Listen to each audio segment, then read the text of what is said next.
করতে পারেন না, যদি একটা কাজ স্রেফ যদি বিচারটা ঠিকভাবে করতে পারেন না, এই যে এই অন্তর্বর্তীকালীন সরকার বলেন আর বিএনপি বলেন যারা আসবেন সামনে, হ্যাঁ, জামাত সরকার বলেন, মানে আর দেশে আর কোনো দিন কখনো কোনো অপরাধ করার জন্য কেউ মাথা তুলে দাঁড়াতে পারতো না, ঠিক আছে? কারণ আমরা এখন এই জেনারেশন যারা আছে, আমরা নিজেরা করে খেতে জানি, আমরা চুরি করতে জানি না, আমরা চুরি করা আমাদের লাগেও না, ঠিক আছে? আমরা চোরও না।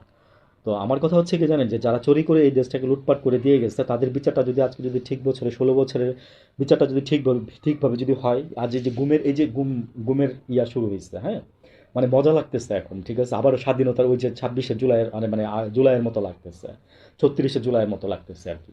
তো এখন কথা হচ্ছে কি জানেন, যে এই বিচারগুলো যদি হয় না ঠিকভাবে, আর মানে বিচারগুলো যদি ইমপ্লিমেন্ট করা যেত, তাহলেই দেখতেন যে এই মানে এইগুলো চলে যেত। আসলে কি, আমরা তো মানুষ মাথা মোটা, তো মানে বাংলাদেশের মানুষ আর কি, আমি ম্যাক্সিমাম দর্শকেরা বলতেছি, যে আমরা চিন্তা করি কি জানেন, নগদটা পরে মানে আমরা যে একটু ওয়েট করলে যে এটা সুফল যে আরো বেশি ভালো কিছু হয়, সেটা আমরা বুঝি না বা বুঝতে চাই না। দেখেন এই যে গুম খুমের যে বিচারগুলো যে এই যে শুরু হয়েছে, এগুলো যদি মানে এই যে সরকার করতেছে আজকে, যদি বিচারগুলো আপনারা দেখতে পারতেন, জানেন, আপনি হাসিনার বিচার দেখতে পারতেন যদি 2টা বছর এই সরকারকে রাখতে পারতেন। 2টা বছর এই সরকারকে যদি আপনি রাখতে পারেন, তাহলে আপনারা এই যে হাসিনার বিচার দেখতে পারতেন, এই দেশে হাসিনা ফাঁসি দেখতে পারতেন।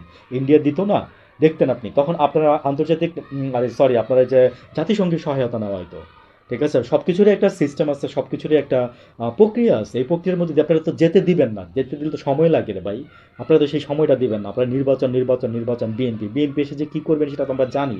আর এই জন্য তো সাধারণ মানুষ নির্বাচন চায় না, আর এই জন্যই সাধারণ মানুষ নির্বাচন চায় না। আর এই জন্যই আমি তো বলছি ভাই, একটা জায়গায় যে চিৎকার করে বলছি, গলা ফাটায় বলছি, যে আগে বিচার বিচার বিচার।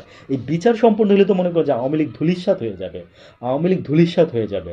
এখন হয়েছে কি জানেন, যে চাচা আপন প্রাণ বাঁচা, এই টাইপের হয়েছে এখন। হিজ ইজ হুজুস, হিজ ইজ হুজুস, কিছু বলার নাই। এতদিন আপনারা যারা মনে করেন, আমাকে শত্রু ভাইবেন না দয়া করে, হ্যাঁ, আমি আপনাদের সতর্ক করতেছি, আরও বলতে পারেন যে আমি আপনাদেরকে সতর্ক করতেছি। আমি অনেক বলছি যে যারা আওয়ামী লীগ করতেন বা যারা খারাপ কাজগুলো করছেন, দয়া করে ভাই তোরা ভালো হয়ে যা, তোরা ভালো হয়ে যা, হ্যাঁ, তোরা আমাদের ভাইই লাগিস। করছিস অপরাধ, ঠিক আছে, মেরে ফেলছিস তোর আরেকটা ভাইকে, এইভাবে চিন্তা কর। কিন্তু তোরা শুনবি না, তোরা আবারও মনে কর যে যেই রক্ত তোদের শরীরে বইতেছে, সেই রক্ত তোদের শরীরে মাথা চাড়া দিয়ে ওঠে। আমি দেশটাকে ভালোবাসি, দ্যাটস ওয়াই আমি তোদেরকে কিছু কথা বলি এই জন্য, নাহলে তোদেরকে আমার বলারও দরকার ছিল না। ওভারঅল আমার আলটিমেট উদ্দেশ্য হয়েছে দেশটার মধ্যে শান্তি ফিরে আসুক, দেশটার মধ্যে শান্তি ফিরে আসুক। কিন্তু এখন আর রাস্তা নাই, হিজ ইজ হুসুস, যাও যার যার প্রাণ বাঁচাও। এখন এই যে গুম খুনের, হ্যাঁ, ছোট্ট একটা বাচ্চা, ঠিক আছে, তার বাবারে জড়াই ধরতে পারে না আজকে পর্যন্ত, সে জন্মাইছে তার বাবাকে না দেখে। এখন সে বুঝে বাবার ফিলিং, সে যখন সবার সাথে গিয়ে কাতারে দাঁড়ায়, তখন সে বুঝে যে আমার বাবারে এমনি এমনি গুম করে নিয়ে গেছে। বুঝেন ওই ওই হৃদয়ের ফিলিংসটা, বুঝেন তো দেখি, তাইলে নিজের যদি বদলাইতে পারেন।